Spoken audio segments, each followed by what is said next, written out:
Meus amigos, o colapso da globalização contemporânea e o futuro da economia mundial é o tema da nossa apresentação. O que nós pretendemos demonstrar é que a globalização contemporânea caminha celeremente rumo ao colapso. Além de demonstrar que a globalização contemporânea caminha rumo ao colapso, vamos propor novos rumos para o futuro da economia mundial. Cabe observar que a globalização significou, a partir de 1980, a quebra de barreiras tarifárias,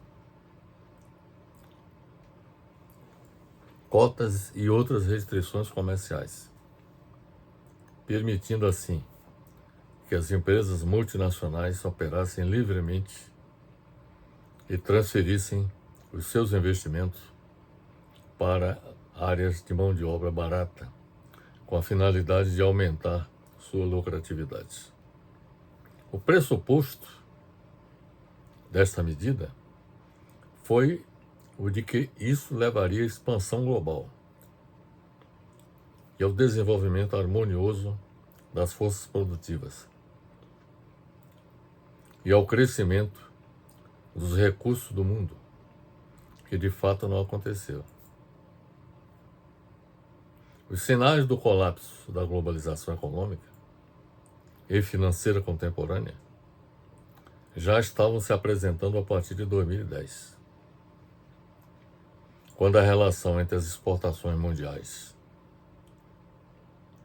a relação entre o valor das exportações mundiais e o valor do PIB mundial caiu cerca de 12%, um declínio não visto desde a década de 1970.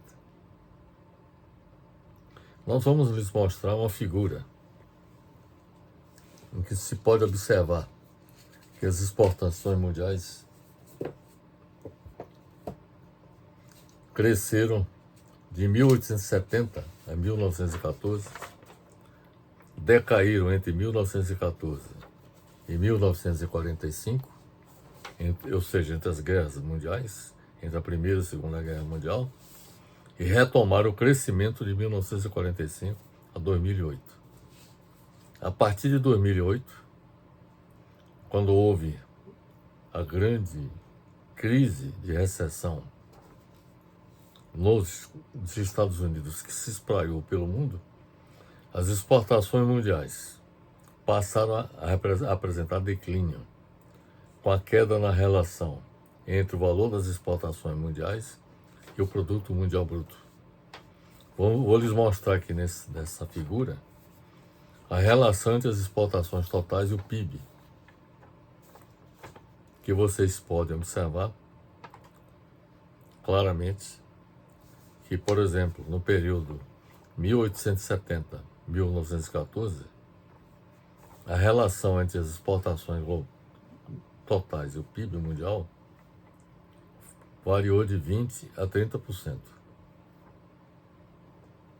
Já no período de 1914 a 1945, ou seja, entre as guerras mundiais, houve uma queda na relação entre as exportações e o PIB mundial. Naturalmente, isso teria que acontecer. Isso variou de 25%.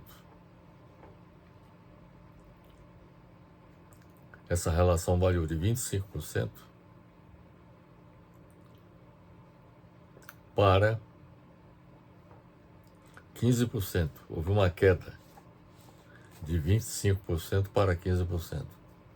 Já no período pós-guerra, de 1945 a 1990, houve um crescimento nessa relação que variou de 15% até alcançar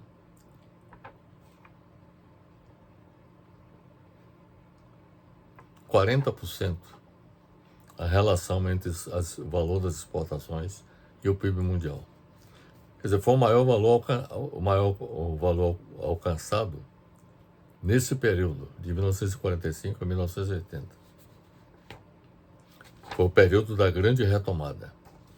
Já de 1980 a 2008, a evolução foi de 40% para 60%, a relação entre o valor das exportações e o PIB. Então houve um grande crescimento com o processo de globalização que aconteceu a partir de 1980. Aqui esses dados que nós temos aqui na figura são valores de 1980 até 2008. Entretanto, de 2008 até o presente momento, houve uma queda na relação entre exportações globais e o PIB mundial, variando de 60%, houve uma queda de 60% para cerca de 50% a relação entre exportações e o produto mundial bruto. Então aqui esse gráfico reflete isso tudo que acabamos de expor. Aqui é o período que vai de 1870 a 1914, esse aqui é o período. Aqui de 1914 a 1945. Observe que aqui há uma queda, que houve um crescimento, aqui queda.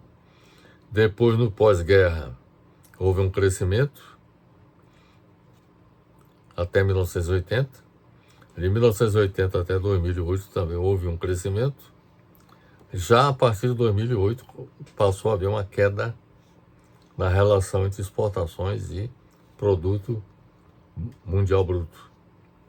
Então esse gráfico reflete que a globalização, que se expandiu significativamente do pós-guerra até 2008, ou seja, o pós-guerra corresponde a esse ponto, até 2008 houve uma expansão das exportações. Quer dizer, essa expansão das exportações refletiram o processo de globalização que se acentuou, sobretudo, a partir de 1980, quando houve a liberalização do comércio internacional.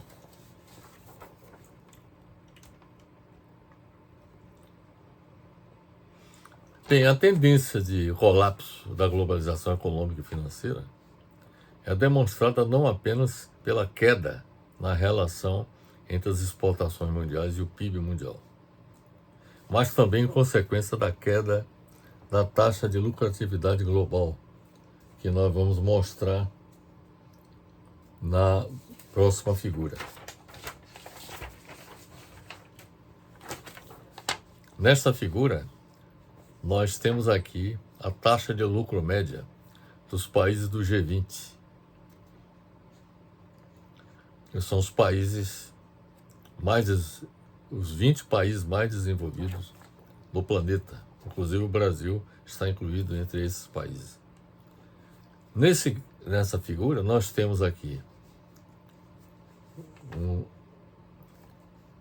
dados de 1950 até 1968, que é o período que é considerado a Idade de Ouro, Golden Age. Foi o período de maior crescimento da lucratividade global. Desses 20 países de maior PIB do planeta. A partir de 1968, passou a haver uma crise de lucratividade. Ela caiu de 1968 até 1983 de 10,3% de taxa de lucro média, 10,3% ao ano, para 6,6%. De 1983 até 1998, aí já corresponde ao período neoliberal de abertura dos mercados. Houve um aumento da taxa de lucro média. Ela evoluiu de 6,6% para 7,8%, mas não voltou a alcançar os 10,3% que foram alcançados na Idade de Ouro do sistema capitalista mundial. Mas de 1998 até 2019, houve uma queda na taxa de lucro média dos países do G20 de 7,8% ao ano para 6,8% ao ano. Esse período de 1998 a 2019 é considerado de longa depressão. Quer dizer, é como se a economia mundial alcançasse uma longa depressão. E aqui, esse gráfico reflete essa situação. Aqui nós temos a Idade de Ouro, de 1950 a 1968, esse período aqui. Aqui de 1968 a 1983, dá para perceber que houve uma queda vertiginosa da taxa de lucro, que saiu de 10,3 para 6,8, aliás, 6,6. Depois de 1983 a 1998, houve uma leve retomada de 6,6 para 7,8. Aqui já foi o período de neoliberal, de abertura dos mercados. Mas a partir de 1998, nós passamos a ter uma queda na taxa de lucratividade do sistema, dos países do G20, que caiu de 7,8% para 6,8% ao ano, em termos de taxa de lucro média dos países do G20. Então, esse gráfico mostra o quê? Que de 1950 até 2019, há uma tendência de queda na taxa de lucro global.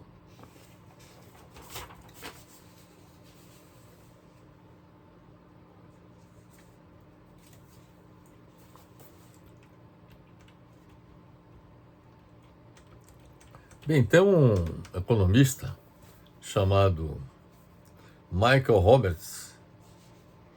Ele é coeditor, entre outros livros, do The Great Recession, a Marxist View. Ele é autor deste livro, de um outro livro, The Long Depression, e também de um outro livro, Marx 200, A Review of Marx Economics 200 Years After His Birth. E é autor também do blog The Next Recession.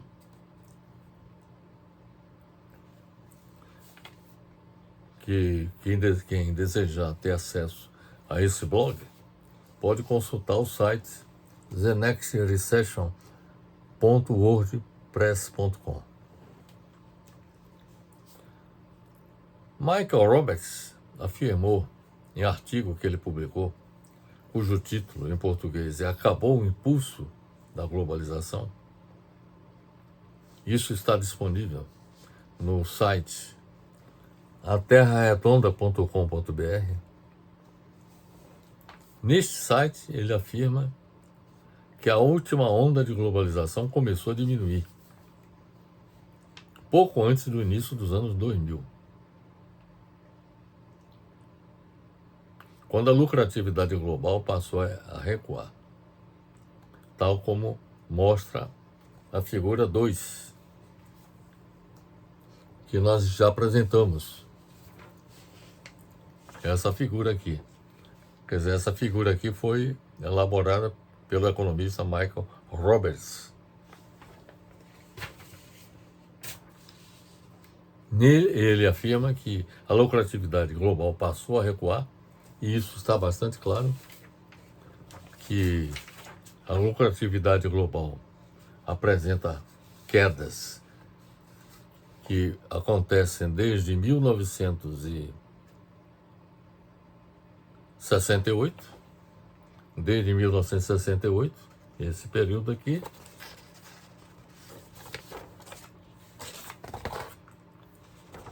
corresponde a esse período aqui, 1968, e de 68 até 2019, dá para observar que houve quedas acentuadas durante esse período.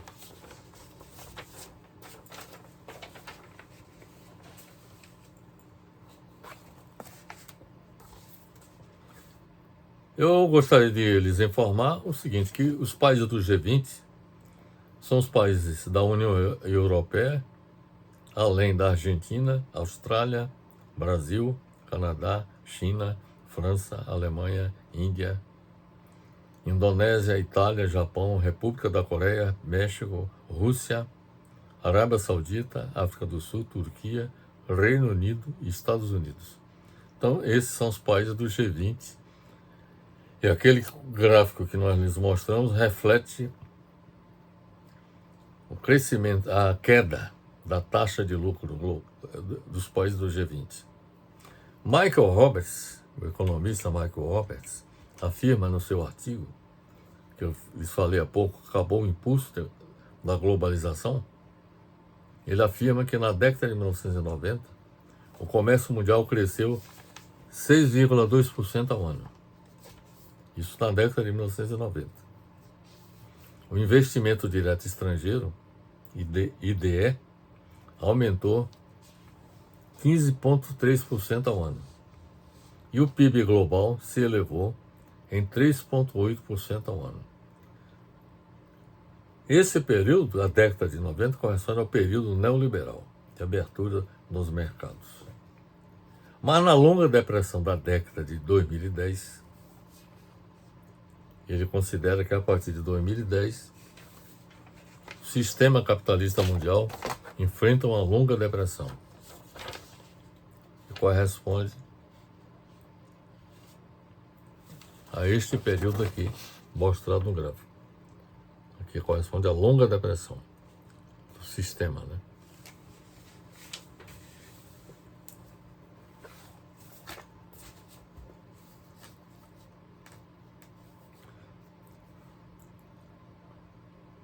Nesse período, na longa depressão da década de 2010, o comércio cresceu apenas 2,7% ao ano, diferentemente dos 6,2% ao ano da década de 90. Foi mais lento, o comércio cresceu apenas 2,7% ao ano, mais lento do que o PIB global em 3,1%. Por exemplo, o PIB global cresceu na década de 90 3,8% ao ano. Já no período da longa depressão, a partir de 2010, ele passou a apresentar um crescimento menor, de 3,1%. Enquanto que o IDE, que é o investimento direto estrangeiro, aumentou apenas 0,8% ao ano, diferentemente do IDE da década de 90, que correspondeu a 15,3% ao ano. Esse dado aí do IDE é muito importante, mostrando que os investidores estão investindo menos nesse período que o economista Michael Roberts designou de longa depressão. A interdependência entre as nações, que era um dos pontos fortes da globalização contemporânea, se constitui agora no seu contrário, ao contribuir para o seu fim. Os sinais de colapso da globalização contemporânea se manifestam também com a tendência de queda da taxa de lucro mundial, que vamos lhes mostrar agora. Temos aqui um gráfico, uma figura, que mostra de 1869 até 2007 como evoluiu a taxa de lucro mundial. Nessa figura, dá para perceber que de 1869 até 2007 há uma tendência de queda da taxa de lucro mundial. Houve queda nesse período aqui, que corresponde ao período de 1869 até 1905. Até 1905 houve essa queda. Depois houve uma subida de 1905 até 1918. E aqui, essa subida aqui tem muito a ver com a guerra, com os investimentos em armamentos, principalmente na indústria bélica, né? Quer dizer, a indústria bélica ajudou a aumentar a taxa de lucro mundial nesse período.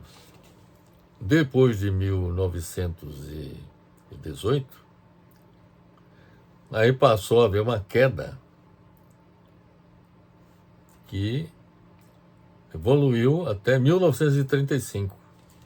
Então aqui dá para perceber que depois da expansão, do crescimento da taxa de lucro até 2018, passou a haver uma queda até 1935.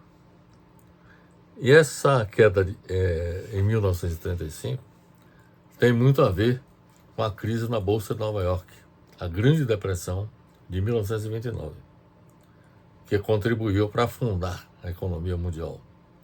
Mas, a partir de 1935, graças aos investimentos na indústria armamentista, a taxa de lucro mundial voltou a crescer. Isso até 1947.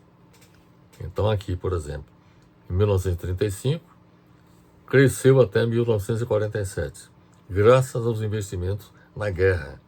Aqui tem muito a ver com os investimentos que ocorreu no período da Segunda Guerra Mundial. Isso até 1947. De 1940, com o fim da Segunda Guerra Mundial, a taxa de lucro global caiu até 1950. Então aqui houve uma expansão com a guerra, a taxa de lucro. Aqui houve uma queda com o final da guerra. E depois houve um aumento da taxa de lucro até 1965. Até 1965 voltou a aumentar a taxa de lucro, mas não na mesma ordem de grandeza que a taxa de lucro de outros períodos. E isso daqui tem muito a ver com os investimentos que foram feitos, sobretudo com a recuperação da Europa. Os investimentos baseados no Plano Marshall, que contribuíram para a reconstrução da Europa devastada pela Segunda Guerra Mundial. Então houve essa expansão que corresponde ao período de recuperação, a chamada Golden Age.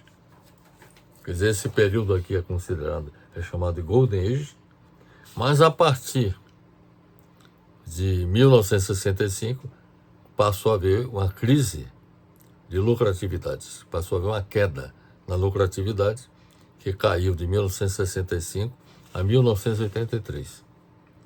Quer dizer, nós passamos a ter uma queda da lucratividade nesse período, até 1983, quando foi introduzido o modelo neoliberal. Mas a introdução do modelo neoliberal não foi suficiente para elevar a taxa de lucratividade mundial. O aumento foi muito pouco significativo. E no ano 2000, passou a haver uma nova crise, que para muitos é chamada uma etapa de depressão da economia mundial. Então passou a haver uma queda também na lucratividade durante esse período, posterior ao ano 2000. É isso que está refletido nesse gráfico. Mas o dado importante é que a taxa de lucro de 1869 até 2007, ela apresenta uma tendência de queda. Da mesma forma que é a taxa de lucro dos países do G20, que nós mostramos anteriormente. Então, os sinais de colapso da globalização contemporânea se manifesta também com a tendência de queda da taxa de lucro mundial. Mas também apresenta queda na taxa de lucro nos Estados Unidos. Por que os Estados Unidos? Nós selecionamos os Estados Unidos, porque é a maior economia mundial. E essa taxa de lucro também é declinante nos Estados Unidos, como nós vamos lhes mostrar agora. Nós temos aqui um gráfico que mostra a taxa de lucro de 1946 até 2012. De 1946 a 1967, a 1958, essa é chamada de Golden Age, alta era de ouro.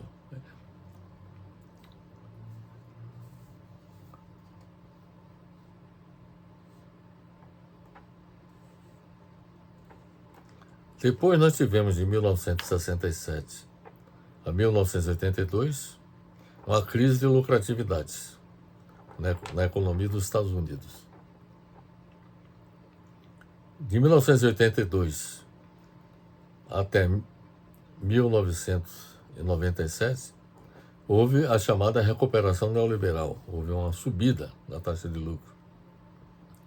Mas a partir de 1997, começou a haver uma queda na taxa de lucro dos Estados Unidos.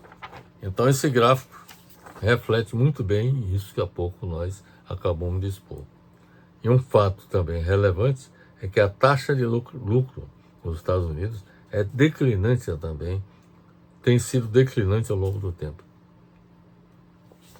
Apresenta uma tendência de queda ao longo do tempo. Um outro gráfico que nós vamos mostrar diz respeito à taxa de crescimento do produto mundial bruto, que apresenta também um declínio. De 1981, aliás, 61, de 1961, 61, até o ano de 2007.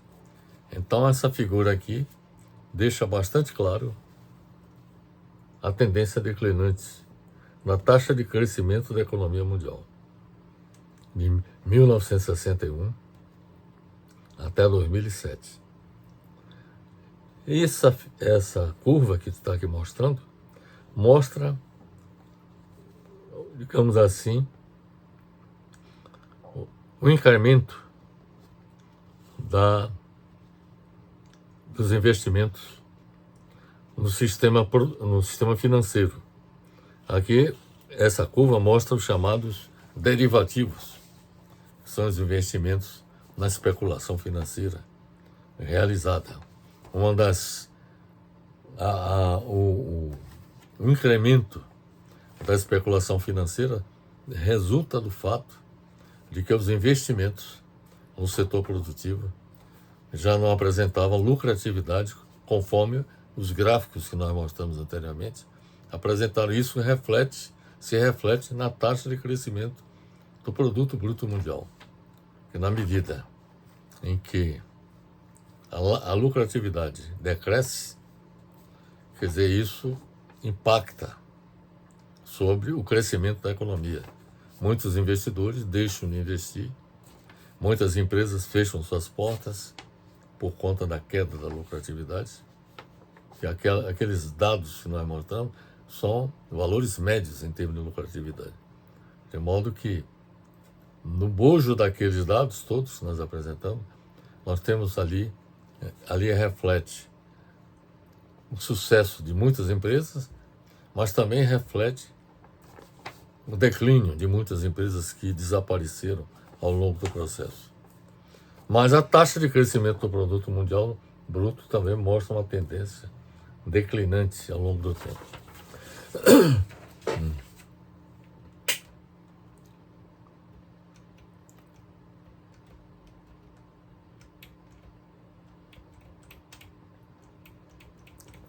Bem, o que nós podemos constatar a partir da figura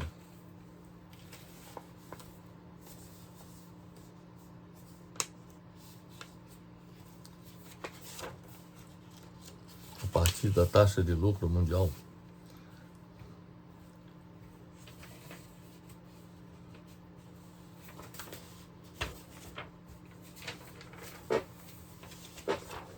bem, o que quando nós apresentamos a figura que apresenta a evolução da taxa de lucro no sistema capitalista mundial de 1869 a 2007, que é essa figura aqui, se nós considerarmos a evolução da taxa de lucro do sistema capitalista mundial neste período, de 1869 a 1947, e for mantida a tendência da queda desta taxa de lucro no período mais recente, nós consideramos o período mais recente, de 1947 até 2007, que corresponde a esse período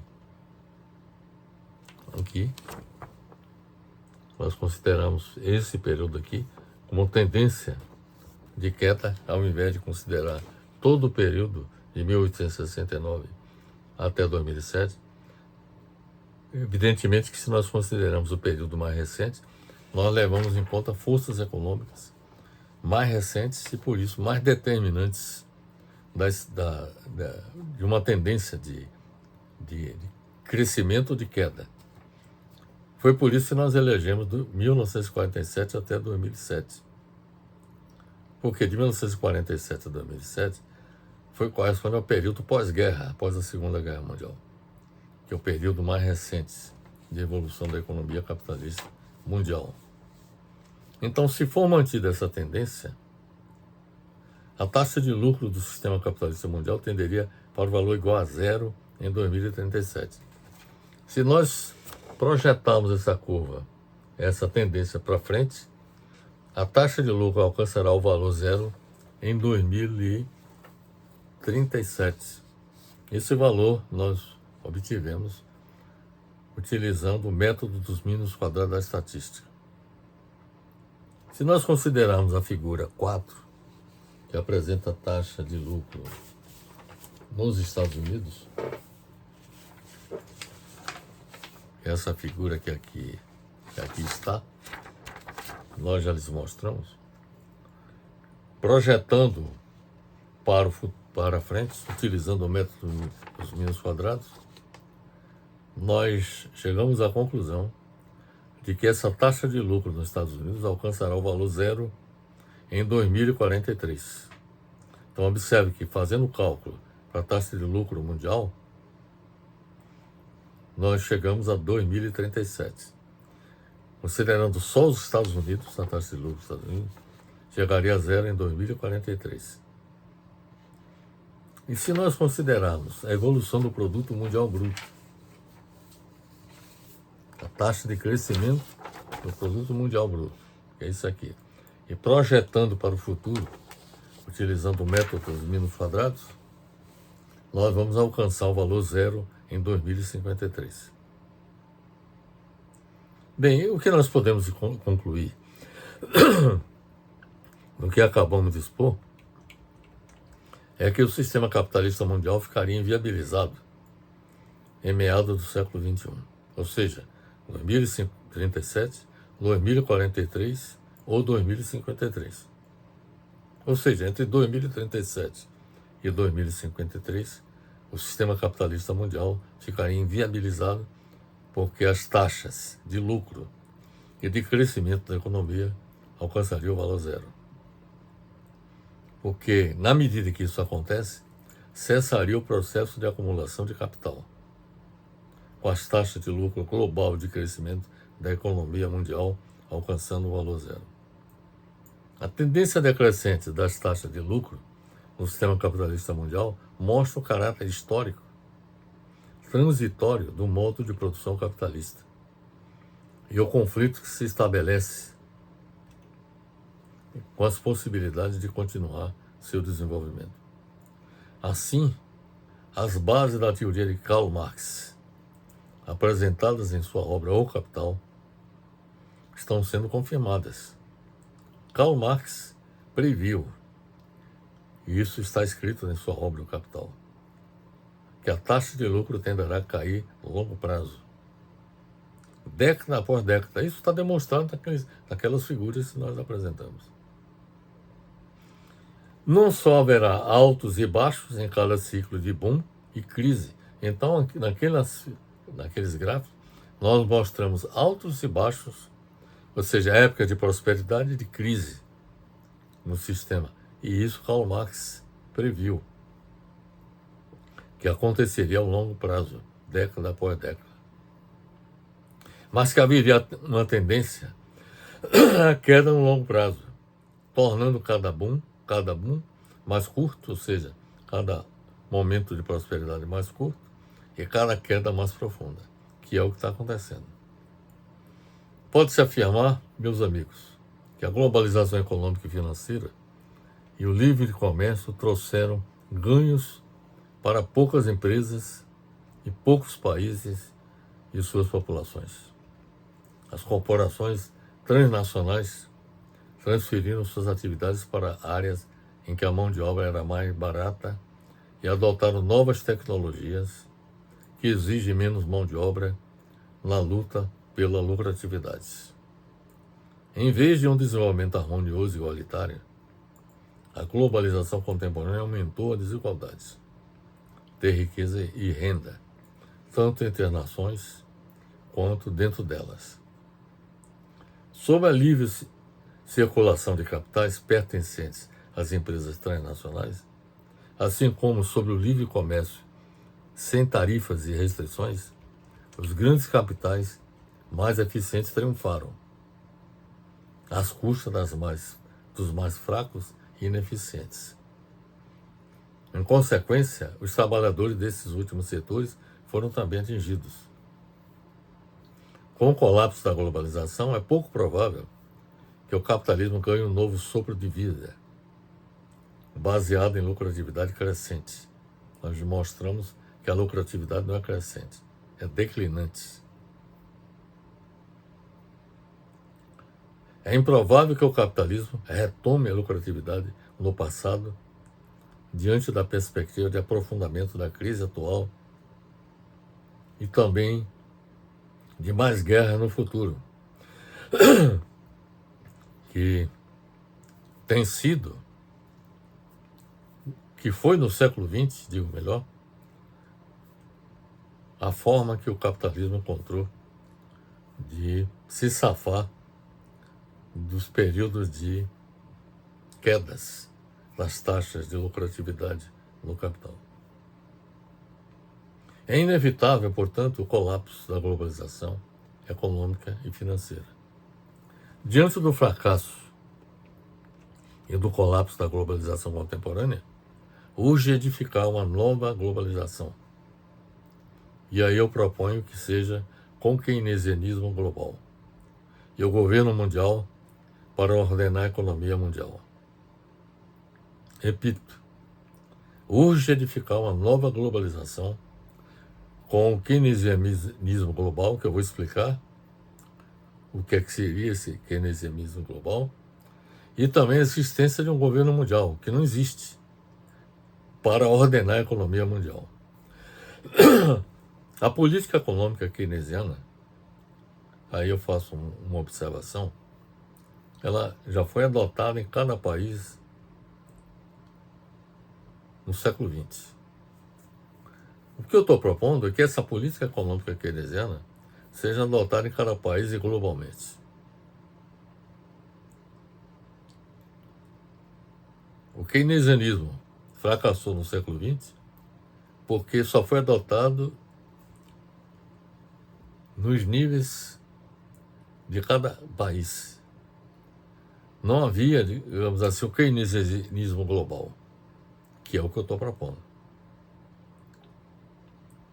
Mas, então, a política econômica keynesiana adotada em cada país, essa é a minha tese, e também globalmente, e a existência do governo mundial são as soluções para fazer frente ao colapso da globalização contemporânea.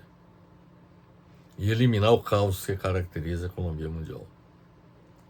John Maynard Keynes foi o maior expoente do pensamento econômico liberal, neoclássico, vinculado à escola neoclássica sueca, que com suas obras promoveu uma revolução na doutrina econômica,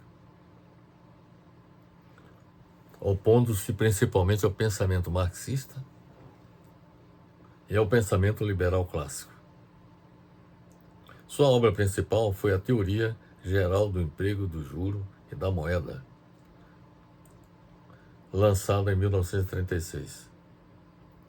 O pensamento econômico de Keynes defende o Estado como um agente ativo contra a recessão e a alta do desemprego.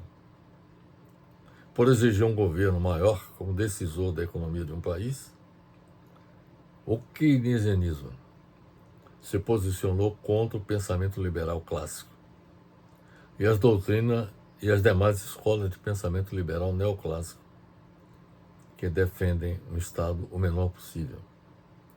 A tese do Keynes é que o Estado deve ter o tamanho necessário para promover o desenvolvimento econômico e social do país, diferentemente da visão liberal neoclássica, que defende um Estado o menor possível. Keynes acreditava que o capitalismo poderia superar seus problemas estruturais, como um sistema econômico, desde que fossem feitas reformas significativas na economia de cada país. Como ele propôs, haja vista que o capitalismo liberal, que dominou a economia mundial até 1945, havia se mostrado incapaz de manter o pleno emprego e assegurar a estabilidade econômica. Por exemplo, até 1945, o que prevalecia era o capitalismo liberal, ou seja, o governo não intervinha na economia, a não ser excepcionalmente, geralmente o governo só intervinha nos momentos de crise,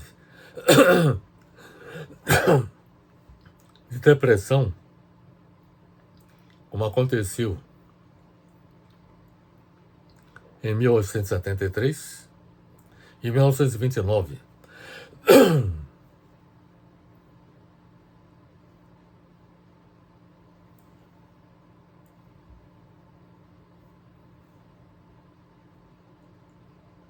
Então, Keynes defendia a intervenção moderada do Estado para alcançar a estabilidade econômica e assegurar o pleno emprego na economia de um país.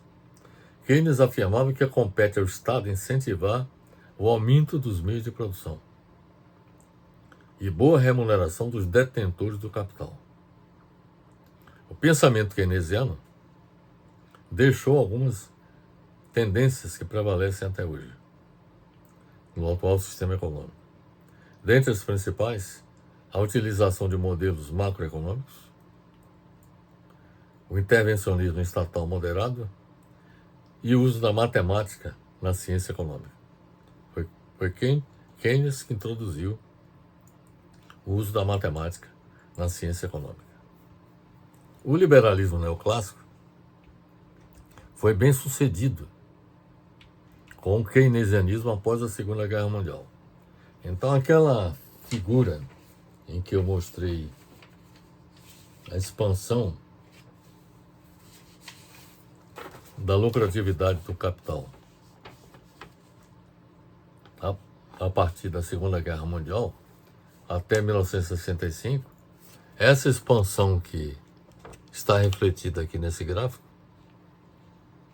nesse período aqui, que é chamada Golden Age, Idade de Ouro, quem contribuiu para essa expansão foi o keynesianismo, foi o modelo keynesiano. Todo esse período aqui, até a Segunda Guerra Mundial, em 1945, o que prevalecia era o modelo liberal, quer dizer, o liberal clássico. Até esse momento era o modelo liberal clássico. Bem, eu lhes disse que o liberalismo neoclássico foi bem sucedido com o keynesianismo após a Segunda Guerra Mundial, quando contribuiu decisivamente para o desenvolvimento econômico da maioria dos países do mundo, de 1945 até 1965, que é denominado Golden Age, Era de Ouro. Cabe observar que nos anos gloriosos, ou seja, na Era de Ouro, foram registrados índices ímpares de crescimento econômico e geração de emprego. Isso, inclusive, aconteceu no Brasil. Todos os países prosperaram durante esse período. Então, nesse período, foram registrados índices ímpares de crescimento econômico e geração de emprego e renda na economia mundial. E a combinação de crescimento econômico com mão de obra plenamente empregada, que havia uma mão de obra plenamente empregada, com salários razoáveis e também protegida pelo estado de bem-estar social, especialmente nos países da Europa Ocidental, isso que aconteceu a partir da Segunda Guerra Mundial, o keynesianismo deixou, entretanto, de ser eficaz na década de 1970, com a queda do crescimento econômico mundial, após os denominados anos gloriosos, de 1945 a 1965, porque não foi capaz de solucionar as duas crises do petróleo e a crise da dívida de grande parte dos países do mundo, que ficaram insolventes junto aos bancos internacionais. Essa incapacidade resulta do fato de que o keynesianismo só era aplicado no âmbito de cada país, isoladamente. Não havia uma política keynesiana global nessa época. Se existisse, haveria condições de resolver essa questão da crise do petróleo e a crise da dívida da grande maioria dos países do mundo. Diante disso, o keynesianismo foi abandonado como pensamento econômico dominante na década de 1980 e foi substituído pelo pensamento econômico neoliberal, ou seja, a volta do liberalismo, que se opõe ao pensamento econômico marxista e ao pensamento liberal neoclássico keynesiano de bem-estar social, e propõe a restauração do pensamento econômico liberal clássico, tendo como base uma visão econômica conservadora que pretende diminuir ao máximo a participação do Estado na economia, não apenas em nível nacional, mas também no nível mundial, cuja expectativa era de promover a retomada do crescimento na taxa de lucro mundial do sistema capitalista.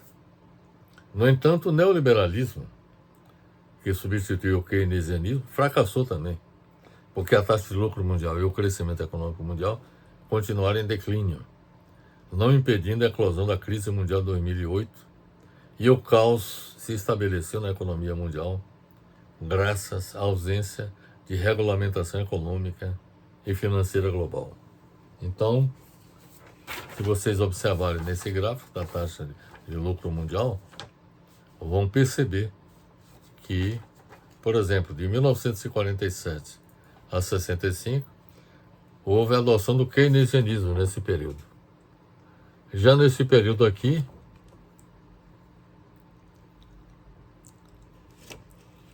o keynesianismo não resolveu a crise, que eu falei, de petróleo e da dívida.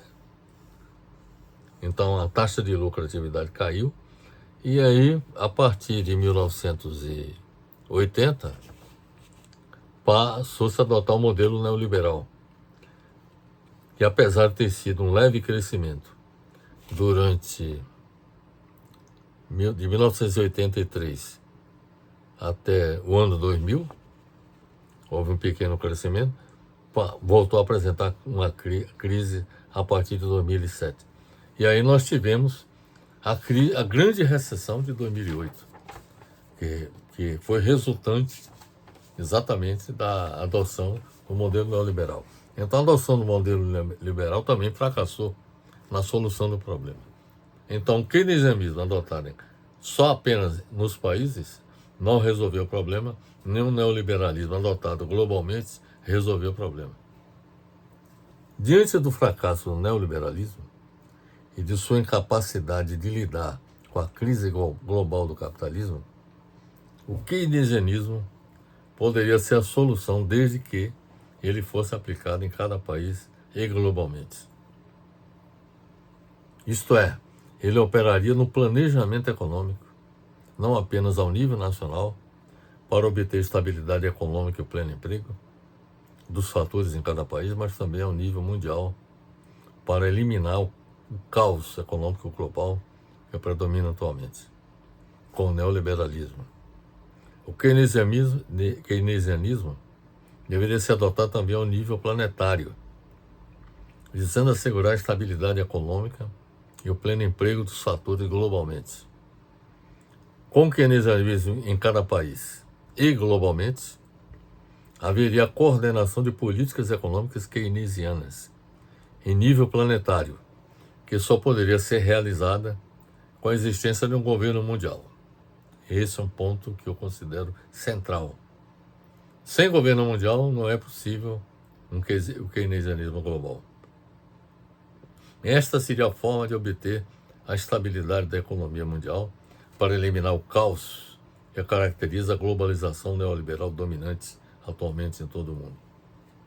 É importante, meus amigos, observar que o capitalismo é um sistema complexo, dinâmico, adaptativo e não linear, porque possui elementos ou agentes em grande número que interagem entre si, formando uma ou mais estruturas que se originam das interações entre tais agentes. A teoria do caos, existe uma teoria do caos, explica o funcionamento de sistemas complexos e dinâmicos como o sistema capitalista. De acordo com a teoria do caos, os sistemas entram em estado de caos quando flutuações que eram até então corrigidas por feedback ou realimentações autoestabilizadoras ficam fora de controle. A trajetória de desenvolvimento torna-se não linear. Tendências predominantes colapsam e, em seu lugar, surgem vários desenvolvimentos complexos. Raramente o caos é uma condição prolongada. Na maior parte dos casos, é apenas uma época transitória entre estados mais estáveis. Essa é a conclusão que a teoria do caos nos apresenta, aplicada ao sistema capitalista mundial. Para gerir um sistema complexo como o capitalismo, meus amigos, é preciso criar mecanismos de feedback e controle pelo governo mundial, que teria que monitorar, acompanhar o desenvolvimento do sistema global e adotar as medidas necessárias para assegurar a estabilidade do sistema, para evitar flutuações no sistema.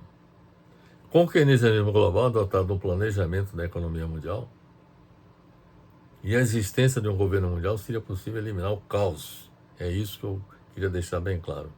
Gerador de incertezas que caracteriza a economia mundial contemporânea, sujeita a instabilidades constantes. A eliminação do caos ou atenuação da instabilidade e da incerteza com suas turbulências e seus riscos na economia mundial só será alcançada com a existência de um governo mundial. Repito, o governo mundial é decisivo para conseguir essa estabilidade do sistema global, que atuaria para assegurar a coordenação entre as políticas econômicas keynesianas adotadas em cada país e globalmente. Para ser eficaz, o governo mundial deveria adotar o processo de planejamento keynesiano da economia que contribua para eliminar a instabilidade e a incerteza com suas turbulências e seus riscos. A adoção dessas medidas com o keynesianismo global requer a existência de um governo mundial, conforme já lhes falei, para coordenar a expansão da economia em cada país e globalmente. A humanidade só caminhará rumo a uma efetiva integração econômica inicialmente e política posteriormente entre os países, desde que existe um governo mundial. É aí que nós teremos a verdadeira globalização.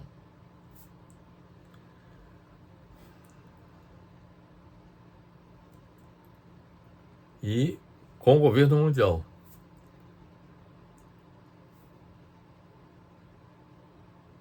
E só com a existência do governo mundial é que possibilitará também a existência de um Estado de Direito globalizado. Então, para haver um Estado de Direito globalizado, é necessário que haja um governo mundial, que pode ser realizado com a reestruturação da ONU. A transformação da Assembleia Geral da ONU em Parlamento Mundial e a transformação da Corte Internacional de Haia, reestruturada, em Suprema Corte Mundial, para fazer com que o sistema internacional funcione em benefício de todas as nações, promova o ordenamento da economia mundial e do meio ambiente global, acabe com as guerras e assegure a paz mundial. O direito internacional, no meu entendimento, só será respeitado. O que nós só vemos na prática com os conflitos internacionais, como, por exemplo, entre Rússia e Ucrânia, e entre Israel e os palestinos do Hamas, o que nós vemos é o desrespeito total ao direito internacional, inclusive com a prática de crimes de guerra e contra a humanidade. Então, o direito internacional só será respeitado e aplicado com efetividade, com a existência de um sistema internacional que opere com o governo mundial, um parlamento mundial e uma Corte Suprema Mundial. O ordenamento da sociedade no plano mundial poderia ser alcançado com a constituição, repito, de um governo mundial que visaria não apenas o ordenamento econômico e das relações internacionais em nível mundial, mas, sobretudo, criar as condições para enfrentar os desafios da humanidade no século XXI. Para viabilizar um governo mundial, é preciso que, de início, seja constituído um Fórum Mundial pela Paz e pelo Progresso da Humanidade, por organizações da sociedade civil e governos de todos os países do mundo. Neste fórum, seriam debatidos e estabelecidos os objetivos e estratégias de um movimento mundial pela constituição de um governo mundial e um parlamento mundial, visando sensibilizar a população mundial e os governos nacionais no sentido de tornar realidade um mundo de paz e de progresso para toda a humanidade. Este seria, meus amigos, o caminho que tornaria possível transformar a utopia do governo mundial em realidade. Sem a constituição de um governo mundial democrático, o cenário que se descortina para o futuro será o de desordem econômica, política e social e da guerra de todos contra todos, gerados pelo colapso da globalização contemporânea. Então são essas, meus amigos, as considerações que eu teria a fazer sobre este tema tão importante e que afeta a vida de todos nós. O que nós acabamos de falar sobre o colapso da globalização e a necessidade de reordenar a vida em sociedade, em nosso planeta, com a adoção de medidas que possibilitem um ordenamento econômico, político e ambiental em escala planetária. Então, está bastante claro para mim, eu não tenho dúvidas, que sem a adoção dessas medidas que acabamos de propor, o futuro da humanidade estará comprometido. Deixo para finalizar meu abraço fraternal para todos.